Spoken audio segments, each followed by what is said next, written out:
Welcome back, students. Firstly, I wish you a very happy new year. We hope that this year brings a lot of joy and happiness in all our lives, and we can be able to come out of this difficult situation and become to a become more normal in get used to the normal life again, that which we used to uh, enjoy. So let us hope so. Let us hope and pray for good health and happiness and prosperous life to everybody. So last um, class before vacation, we have covered the first portions, the first few portions of this chapter, that is the first War of Independence, where we have covered where and all the first War of Independence broke out, the Sepoy Mutiny broke out, and what were the causes, and who all led this movement. And then today we will be discussing about the consequences of the rebellion.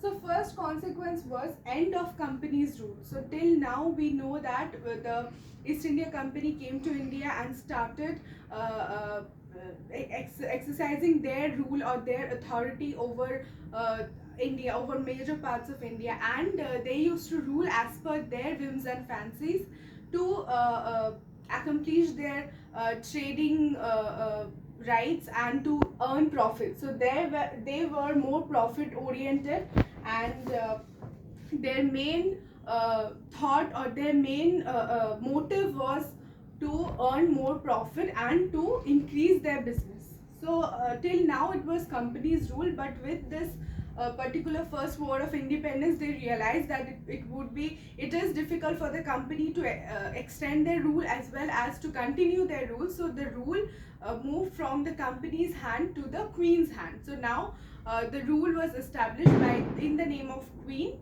by the British Parliament.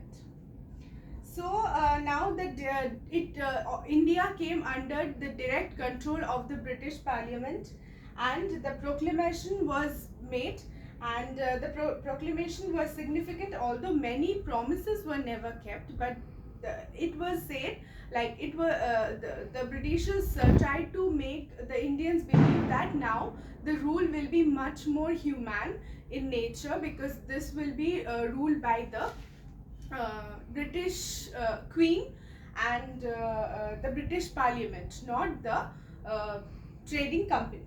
So then changes in the administration. So earlier, like till now, the Indian administration had to be looked after by the Secretary of the State and his council through the Viceroy. So Secretary of the State by and his council through the Viceroy, the rule was being established till now. And now the Governor General, the person who was made the Governor General, became the Viceroy and the representative of the Crown in India. So he was the chosen representative of the chosen representative of the Crown in India, who was chosen by the British Parliament, who was sent to India, and who was made the Viceroy. The Governor General was made the Viceroy, who would rule on behalf of the Queen or the Crown. So many administrative changes took place in due course. Now, end of the rule of Mughals and Peshwas. So the title of the Mughal ruler Bahadur Shah Zafar was abolished, and the rule of Marathas or rule of Peshwas and the Mughals, which was earlier accepted and being followed, was now abolished. These titles were abolished, and the rule was being continued by the crown, and the British crown ruled the whole of India.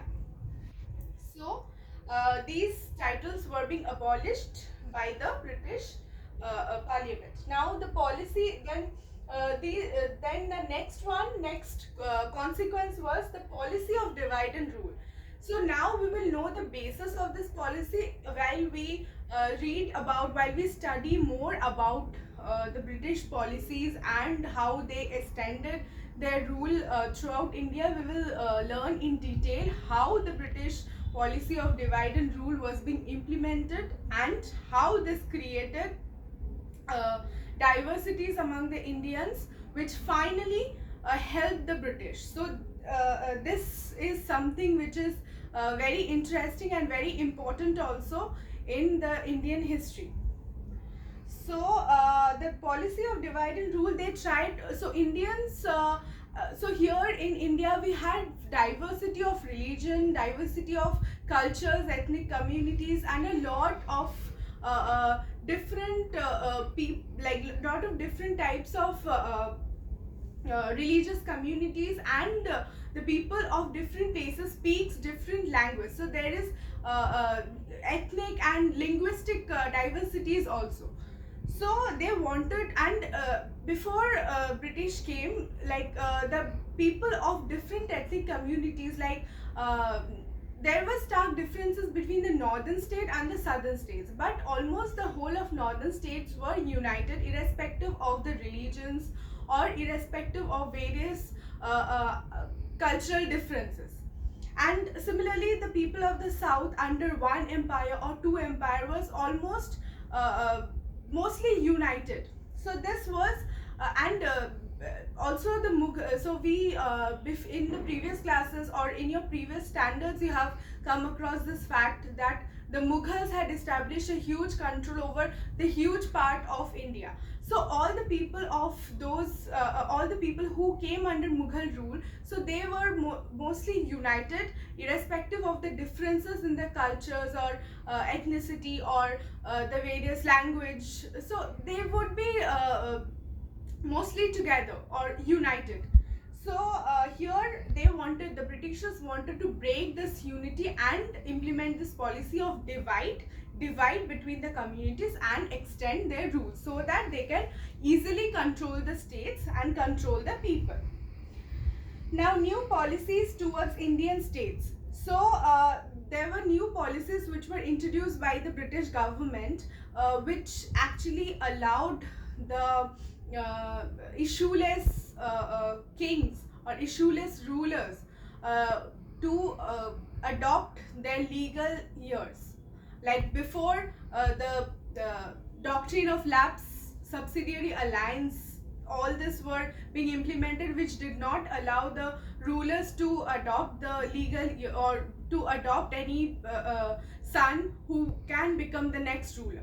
But with the British government ruling India or establishing their rule in India, they allowed the rulers to adopt their heirs or adopt any person or son to become the next ruler. So the subsidiary alliance, doctrine of lapse, all this were abolished. So of course those rulers have to accept British supremacy. So we will know about this more and more in the next chapters. And then the Britishers also safeguarded and preserved the rights of the zamindars, and they also gave the rightful ownership over their lands.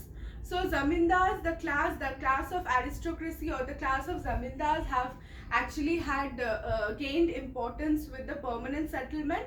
So they were being allowed privilege and allowed ownership of land by the British government. Now, reorganization of army. So army was reorganized mostly with people from various different castes and various different religions into separate regiments.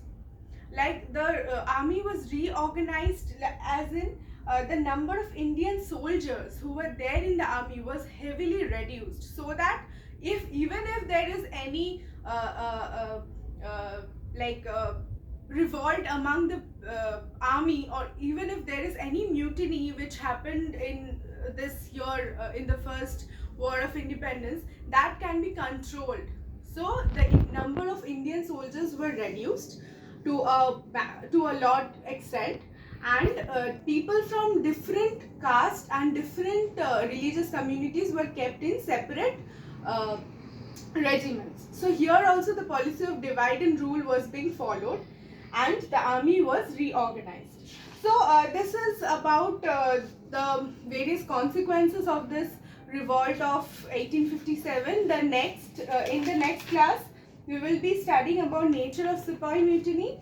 So and the first war of Indian independence. So we will have a quick discussions about those two topics in the next class, and mind it, we'll start a new chapter also. So with this chapter we'll come to the end of the unit 4 syllabus, while when we start the next chapter we'll start with our annual syllabus with the commencement of the next chapter. Now before ending this video, I want to tell you few important things that is necessary for your annual. That is, the chapters have been reduced. You have only this number of chapters and the portions have also been reduced. But since it is important for you to know the other topics, to emphasize on the other topics that we have already covered in unit 3 and unit 4, which have not been included in your annual syllabus. So those portions you would not have to revise all those chapters. You just have to concentrate or focus on few questions which I will be giving, few important questions that you have to go through and revise. And since we have already completed those portions, so you have to revise, and you have to focus on few portions as well as a few questions which are there in those chapters which we have already covered, which are not included in the annual syllabus which has been given to you. But few questions will be included that I will be giving you in our due course. And pay attention in our online classes also, because we will be discussing about the questions and the portions and everything. If you follow the online classes and the videos, I'm sure you'll be able to understand what I'm talking about. So just go through the portions that have been mentioned, and for unit 4 you have the syllabus, and for annual term also you have the syllabus. Apart from the syllabus, there would be few questions that are important for now as well as for your boards, which is very important. So those questions will be given to you. You have to focus on those particular portions and questions that will be helpful to you, and that will suffice for your exam. So that will be all. Just go through the portions that we have already studied today, and we'll be coming up with the next portion of this chapter in the next class. That will be all. Thank you.